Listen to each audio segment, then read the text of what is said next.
Hai teman-teman semua, nama saya Stefani Iriana Pasaribu. Kita berjumpa lagi dengan episode Pelita, Parenting Talk with Ruanita. Dan episode kali ini kita akan berbicara tentang postpartum depression atau kita singkat dengan istilah PPD. Nah, di postpartum depression ini kita akan berdiskusi berbicara tentang mengapa postpartum depression itu bisa terjadi, kemudian bagaimana cara mengidentifikasikannya, dan bagaimana mengatasinya atau men-treat simptom PPD ini. Teman teman sudah pernah mendengar tentang nama postpartum depression ini. Nah, banyak sekali ibu-ibu perempuan-perempuan yang setelah melahirkan itu di satu saat dia merasa sangat senang, kemudian di menit berikutnya drastis berubah, dia merasa sedih gitu ya, merasa sedih atau gelisah gitu ya. Nah, kalau ada dari teman-teman yang mengalami hal ini dan itu dialami sekitar selama 1 atau 2 minggu, mungkin bisa disebut sebagai baby blues saja. Jadi bukan postpartum depression, ya, baby blues nama istilahnya. Kalau durasinya itu hanya sekitar 1 sampai 2 minggu.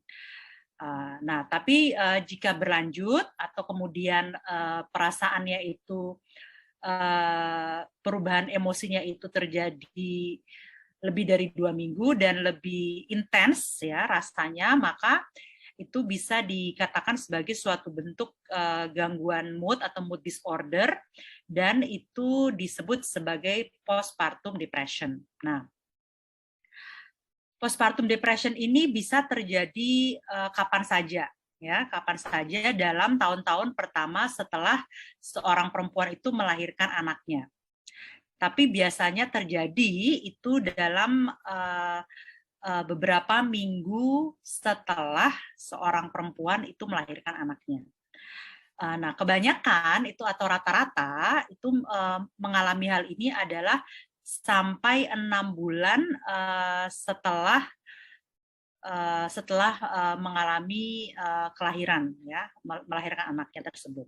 Kemudian ada mengalami juga intrusive thoughts, jadi pikiran-pikiran yang mencerca ya, intrusive thoughts, tapi cenderung negatif ya.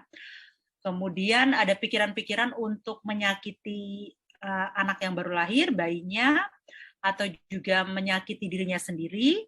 Ada juga pikiran-pikiran untuk bunuh diri, itu yang ekstrim ya. Kemudian ada juga mengalami kehilangan nafsu makan, kemudian kehilangan minat terhadap bayinya, anak yang baru dilahirkan, jadi anaknya dicuekin gitu ya istilahnya, kemudian mengalami kecemasan dan juga kepanikan. Itu beberapa simptom dari postpartum depression. Nah,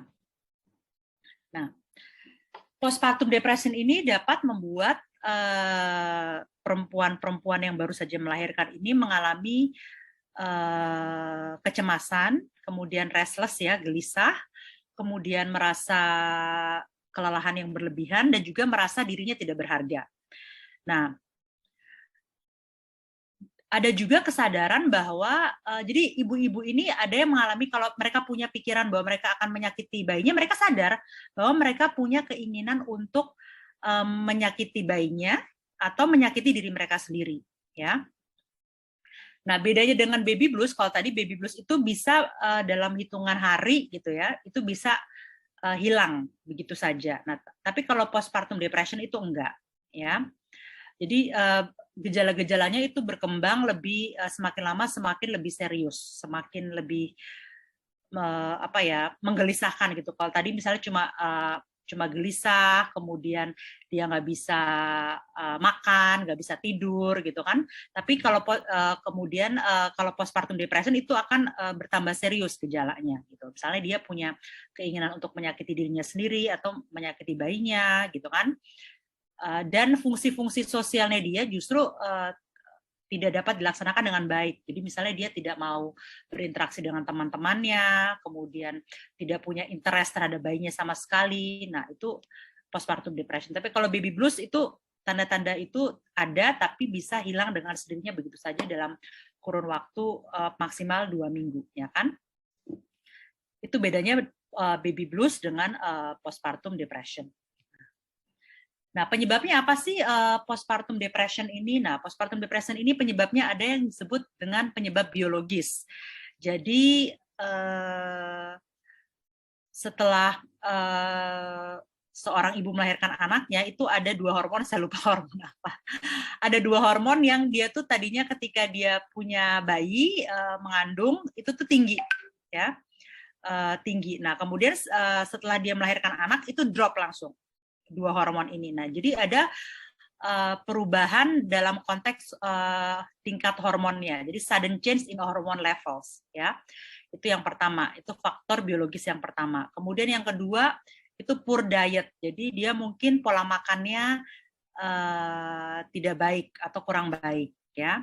Kemudian tadi kurang tidur, ya. Kita tahu sendiri bahwa kalau orang tua baru punya bayi itu pasti kan kurang tidur, ya, paling tidur sejam 2 jam, karena kan bayi itu bentar-bentar nangis, ya kan, bentar-bentar minta harus disusui gitu, tergantung bayinya sih. Tapi waktu dulu saya pengalaman, saya tuh paling ketika anak saya baru lahir, saya paling lama bisa tidur tuh 1 jam.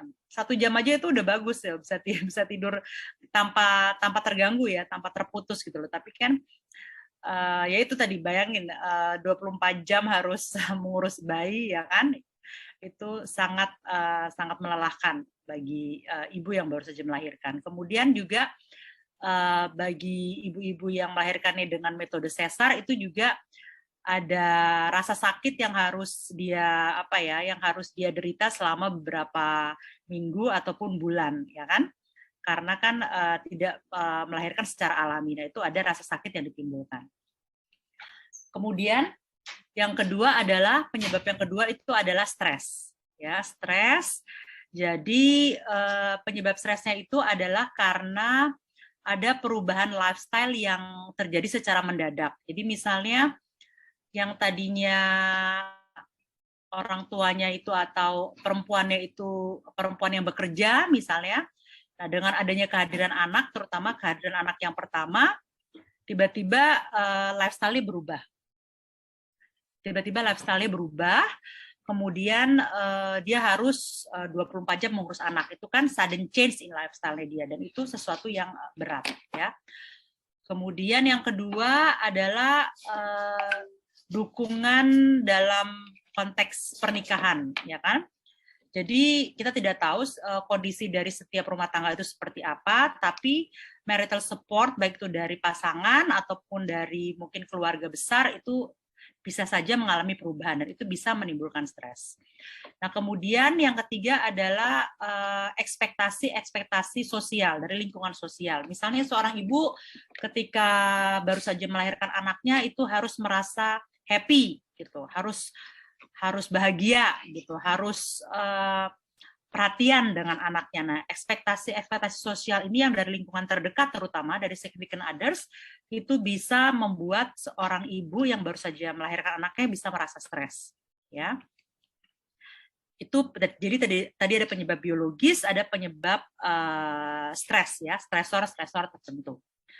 Kemudian orang itu atau seorang perempuan itu sebelumnya itu pernah mengalami depresi atau anxiety. Ya, jadi ada histori dia mengalami depresi dan anxiety.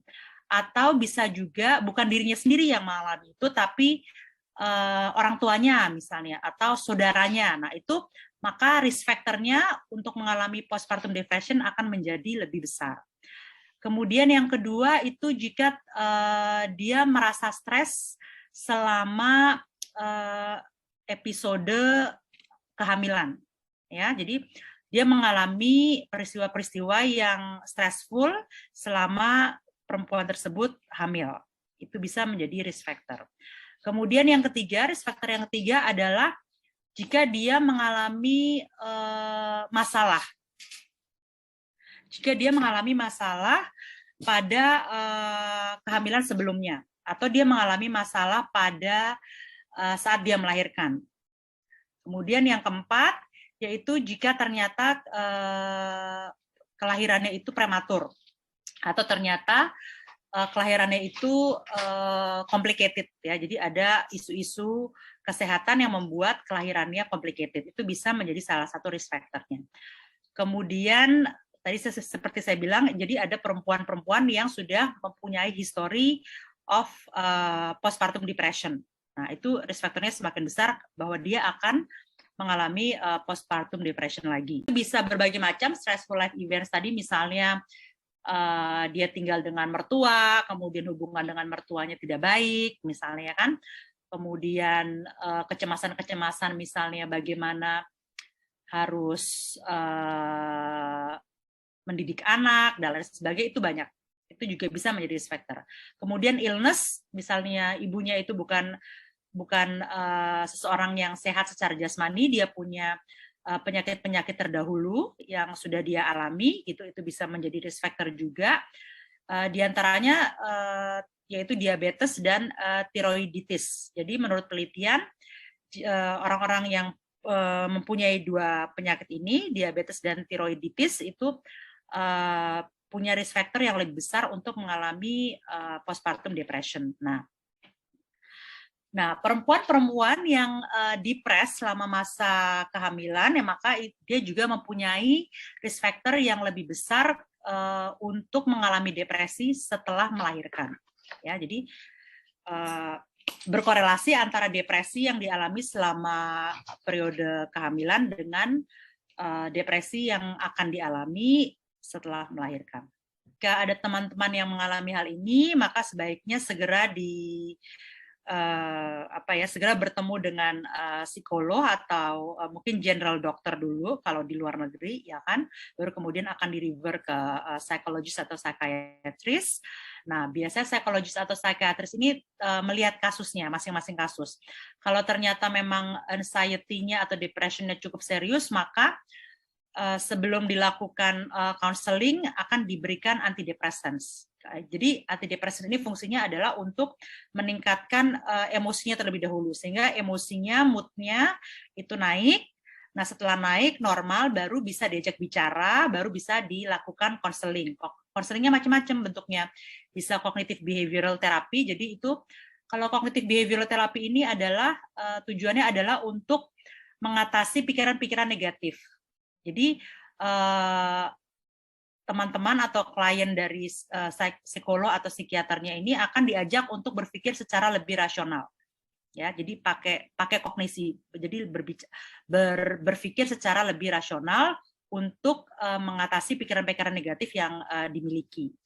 Kemudian bisa juga diajari dengan mengidentifikasi pikiran-pikiran yang otomatis, kemudian distorsi, jadi pikiran-pikiran yang irasional. Misalnya ketakutan-ketakutan apa yang dimiliki oleh si ibu ini gitu loh. Kenapa sih dia depresi gitu. Nah, kemudian itu di challenge oleh psikolognya, oleh psikiaternya, sehingga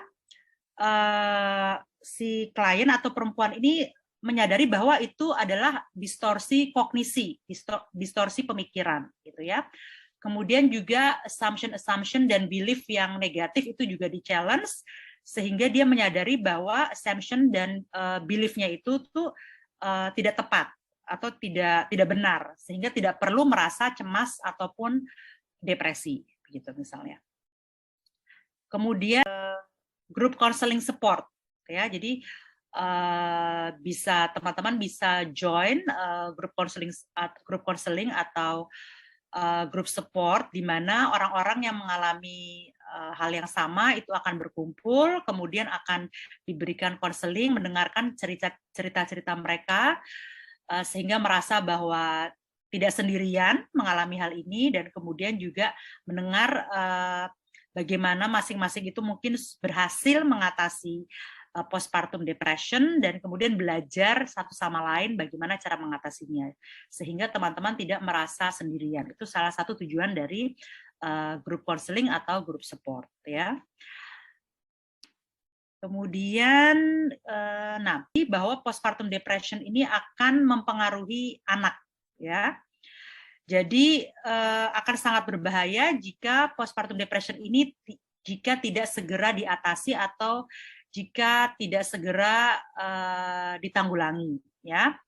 Karena apa? Karena akan mempengaruhi bayi yang baru saja dilahirkan dan juga bisa mempengaruhi anak-anak lain yang sebelumnya sudah dilahirkan, ya, saudara-saudara dari si bayi ini itu. Nah, apa sih efeknya terhadap anak bayi tersebut atau anak yang lain? Yang pertama ada behavioral problems. Jadi anaknya sendiri mungkin mengalami gangguan tidur, kemudian bisa kemungkinan besar menjadi lebih hiperaktif dan bisa lebih agresif, ya. Gangguan yang lain adalah dia mungkin mengalami speech delay, jadi terlambat berbicara atau juga terlambat berjalan. Atau mungkin setelah beberapa lama dia akan mengalami gangguan belajar di sekolahnya, ya, masalah-masalah ketika dia masuk sekolah.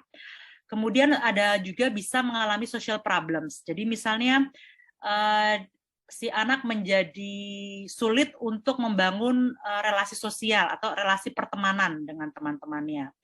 Kemudian dia juga bisa withdraw secara sosial, menyendiri, ya, lebih suka menyendiri daripada berinteraksi dengan teman-temannya, dan juga bisa juga menjadi lebih agresif terhadap teman-temannya. Nah, kemudian impact yang lain adalah mengalami emotional problems. Jadi self esteem-nya, penghargaan terhadap diri sendiri menjadi lebih rendah, ya. Kemudian mengalami kecemasan-kecemasan tertentu, gitu ya, dibandingkan dengan anak yang lain. Kemudian dan karena ibunya pernah mengalami depresi, maka dia juga punya kemungkinan untuk berpotensi untuk mengalami depresi juga di kemudian hari. Jadi dia punya higher risk of developing depression di kemudian hari. Jadi akan sangat berbahaya jika postpartum depression ini tidak segera ditanggulangi atau diatasi, karena tidak hanya membahayakan ibunya tapi juga akan memberikan impact yang negatif terhadap sang anak atau sang bayi. Isu lain yang terkait dengan isu-isu psikologis yang lain yang terkait dengan postpartum depression ini. Yang pertama yaitu merasa kehilangan personal freedom atau otonomi, ya, dan juga waktu, karena yaitu tadi seperti saya bilang biasanya ada perubahan lifestyle yang signifikan ketika seseorang sudah mempunyai anak. Jadi misalnya tadi perempuan yang bekerja, kemudian setelah dia melahirkan anak, terutama anak pertama, maka dia diharapkan secara sosial juga, ya, sosial itu lingkungan sosial menuntut dia untuk lebih memperhatikan anaknya dibandingkan bekerja, ya kan. Nah itu akibatnya bisa menimbulkan rasa kehilangan akan kebebasan dan juga waktu. Yang tadinya dia bebas mau kemana-mana sendiri, tapi sekarang fokus harus 24 jam ngurusin anak, ya kan. Itu isu yang pertama. Isu yang kedua itu merasa kehilangan tidak merasa cantik lagi, misalnya gitu, ya, appearance-nya berkurang, tidak secantik dulu misalnya, merasa juga tidak capable dalam konteks seksual, ya kan, karena terjadi perubahan-perubahan dalam diri sang ibu ini, ya kan, secara fisik, secara biologis juga tadi hormonnya. Nah itu bisa membuat perempuannya menjadi kurang percaya diri, ya kan? Itu ada sense loss of sexuality dan juga appearance. Nah, itu yang kedua. Yang ketiga, loss of occupational identity. Jadi seperti tadi saya bilang bahwa yang biasa tadi bekerja, kemudian sekarang nggak bekerja, jadi merasa worthless, nggak berguna karena tidak bekerja, ya kan? Harus 24 jam bersama dengan anaknya, menjadi ibu rumah tangga full time gitu, ya. Itu banyak yang merasa loss of occupational identity.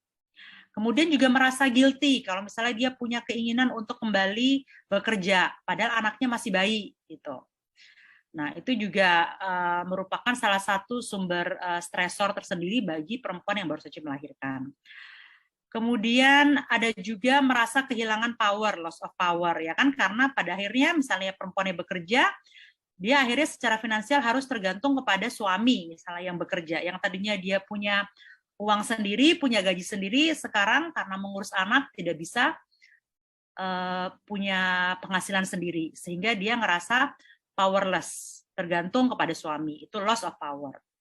Loss of opportunity, misalnya mungkin dia punya banyak banyak kesempatan untuk mengembangkan diri, bisa sekolah, misalnya bisa ikut seminar, bisa ikut training apa yang dia mau, tapi sekarang karena punya anak harus fokus ke anaknya, jadi banyak opportunity yang dianggap tidak bisa dimanfaatkan secara maksimal. Kemudian loss of relationship with partners and friends. Nah, ini juga bisa karena mengurus anak sehingga tidak punya waktu untuk berinteraksi lagi dengan teman-teman atau sahabat-sahabatnya. Jadi kesempatan untuk berinteraksi secara sosialnya itu berkurang secara drastis. Kemudian loss of finances, ini tadi seperti yang saya ceritakan, bahwa yang tadinya mampu untuk berpenghasilan secara finansial, tapi kemudian karena berhenti bekerja, mengurus anak, sehingga akhirnya tidak punya sumber penghasilan lagi. Ya, itu beberapa major issues dalam konteks postpartum depression. Nah, yang perlu diingat adalah bahwa setiap anak itu pantas ya, deserve the chance to have a healthy mom. Dan setiap ibu itu juga pantas, deserve the chance to enjoy their life and their children. Nah, oleh karena itu, kalau teman-teman merasa mengalami postpartum depression selama periode kehamilan atau setelah melahirkan, please jangan merasa bersalah, jangan merasa sendiri. Tolong dikomunikasikan kepada orang-orang terdekatnya, terhadap pasangan, terhadap ibu, terhadap orang-orang yang dianggap signifikan dalam kehidupan teman-teman, dan kemudian untuk segera berkonsultasi dengan dokter, psikolog, atau psikiater terdekat.